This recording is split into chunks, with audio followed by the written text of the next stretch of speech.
వైద్యం అన్నది పేదవాడికి అందకుండా పోయే పరిస్థితిలోకి వచ్చింది. గవర్నమెంట్ ల్యాండ్, గవర్నమెంట్ బిల్డింగులు, పనిచేసే స్టాఫ్ గవర్నమెంట్ స్టాఫ్, జీతాలు ఇచ్చేది గవర్నమెంటు, స్కాములు చేస్తూ ప్రైవేట్ వాళ్ళకి ఇస్తున్నాడు. ఉట్టి జీతాలకే ఆ మెడికల్ కాలేజీలలో సంవత్సరానికి నెలకు 5 కోట్ల రూపాయలు ఒక్కొక్క కాలేజీలో అవుతుంది. సంవత్సరానికి 60 కోట్లు, 2 ఏళ్ళకు 120 కోట్లు గవర్నమెంట్ మెడికల్ కాలేజు ప్రైవేట్ వాళ్ళకి ఇచ్చి చంద్రబాబు నాయుడు 120 కోట్లు వాళ్ళకి ఎన్నికిస్తాడంట. ఇది ఎక్కడైనా మీరు విన్నారా? గవర్నమెంట్ది ల్యాండు, గవర్నమెంట్ది బిల్డింగులు, గవర్నమెంట్ స్టాఫు, జీతాలు ఇచ్చేది గవర్నమెంటు, నడిపేదేమో ప్రైవేటు, లాభాలేమో ప్రైవేటు కంట. ఇట్లాంటి దారుణమైన స్కాములు చేస్తే మేము అధికారంలోకి వచ్చినాక 2 నెలల్లో బొక్కలో వేస్తానని చెప్పిన.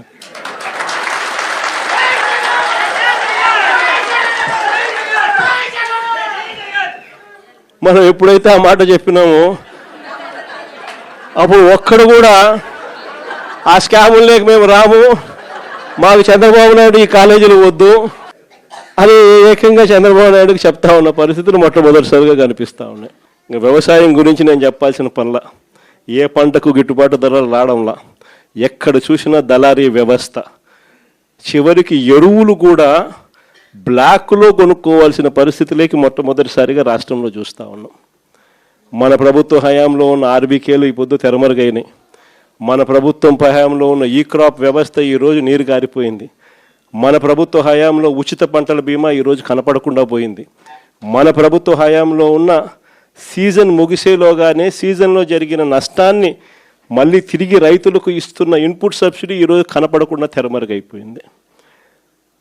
చివరికి రైతులకు ఈయన ఇస్తానన్న అన్నదాత సుఖీభవ అని చెప్పి ఈయన ఇస్తానన్న కూడా మోసంగా తెగిపోయింది. సంవత్సరానికి 20,000, 2 ఏళ్ళకు కలిపి 40,000 ఇచ్చింది, 10,000, 30,000 ఎగనామం. రైతుల పరిస్థితి ఈరోజు ఎందుకురా నాయనా చంద్రబాబుని తెచ్చుకున్నాము అనే పరిస్థితిలో ఈరోజు రైతులు బాధపడతా ఉన్నారు. మీరే చూడండి, వ్యవసాయం, చదువులు, విద్య, వైద్యం, ఈ 3 ఏ ప్రభుత్వమైనా కూడా తమ బాధ్యతగా నడిపే వ్యవస్థలు.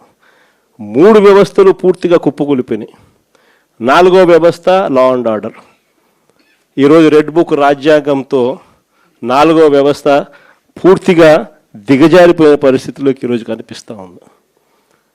మరి ప్రభుత్వంలో ఈయన ఉండేది ఎందుకు ఈయన ముఖ్యమంత్రిగా పరిపాలన చేస్తూ ఉన్నాడు?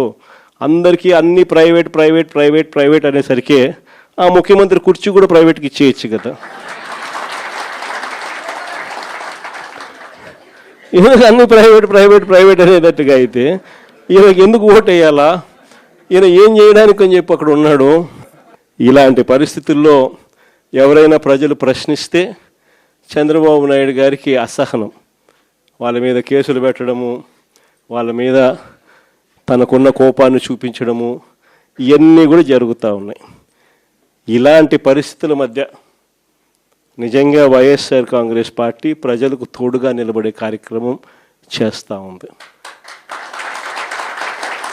ప్రజలకు ఏ కష్టం వచ్చినా, అక్క చెల్లెమ్మలకు ఏ కష్టం వచ్చినా, రైతన్నలకు ఏ కష్టం వచ్చినా, పిల్లలకి ఏ కష్టం వచ్చినా కూడా వాళ్ళందరి తరపున జెండా పట్టుకొని పోరాటం చేస్తూ ఉన్న పార్టీ ఒక్క వైఎస్ఆర్ కాంగ్రెస్ పార్టీ మాత్రమే. మిమ్మల్ని అందరినీ కూడా ప్రోత్సహిస్తూ జేపీకి కూడా మీ అందరి సహాయ సహకారాలు కావాలి. అందుకనే జేపీని కూడా తీసుకొని వచ్చి బాధ్యతలు అప్పచెప్పినాం. జేపీకి కూడా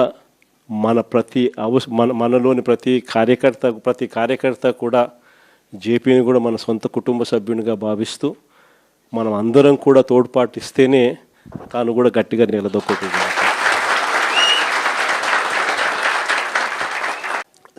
చూస్తా కన్ను మూసుకుని కన్ను తెరిచేసరికి దాదాపుగా 2 సంవత్సరాలు కన్ను మూసుకుంటూ అయిపోయింది.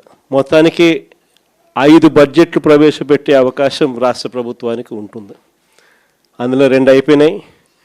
3వది ఇప్పుడు ఫిబ్రవరి చివరిలోనో మార్చిలోనో మూడో బడ్జెట్ ప్రవేశపెడతారు. దాని తర్వాత ఇంకా మిగిలి ఉండేది 2.